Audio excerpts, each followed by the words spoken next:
seeing this event play out is a testament to Rebel News, and even as a competitor, a friendly competitor of Rebel News, what about a round of applause for the Rebel News journalists who have done such great work over the past few years.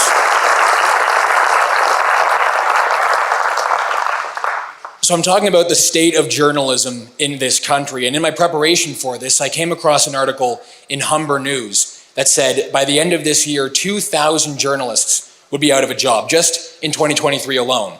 Now, we all know that those journalists are not in the independent media. They're not employees of Rebel or True North or your other freedom-oriented media sites. They're all mostly of small regional newspapers. Majority of them are in that space. Some are in radio, some are in broadcasting.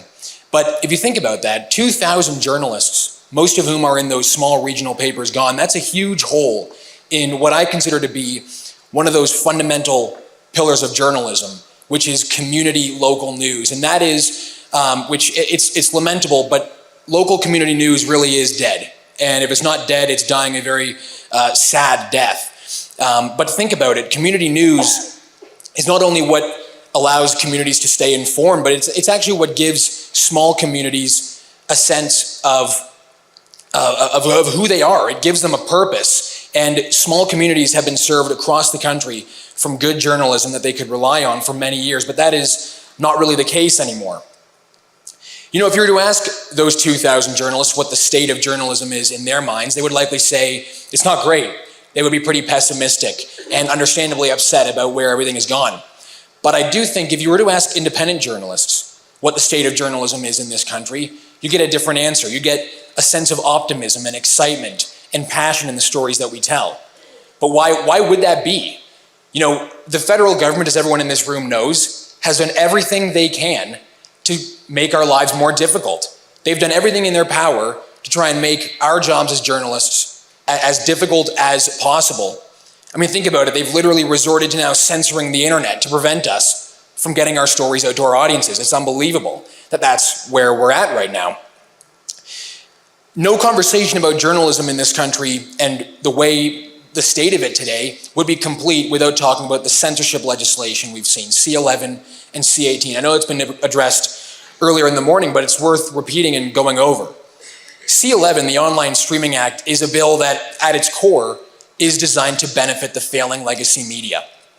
It's designed to bend the rules of the internet, to tip the scales in the favor of failing legacy media outlets at the expense of everybody else, not just independent journalists. It's at the expense of any type of creator. Gun reviews, unboxings, makeup tutorials, all of that is going to be suppressed by C11 to benefit legacy media and Canadian productions of other programs. Essentially, the government is trying to pick and choose the winners, and we already know what's going to happen when the government gets involved in picking who wins in the digital media space. It's of course going to be the legacy media. When the CRTC put their paws on the algorithms of YouTube and Facebook, the outcome is obvious. We've already seen it play out in front of all of us. It's unbelievable that that's where we're at.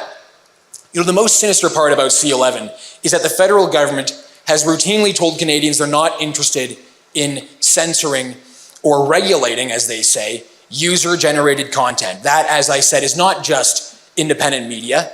That is everything else you see on YouTube, every other podcast that you see on Spotify, iTunes. They say they're not interested in regulating that content. But when they've been given every opportunity to actually put that in the bill, they've refused to do so.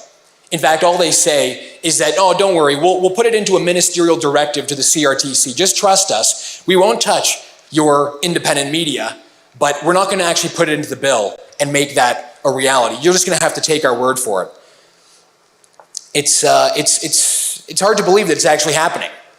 And for those that don't know, I may be getting a little ahead of myself with C11 because, as you can see, I'm a little passionate about it, and I really hate the idea of government censoring the news.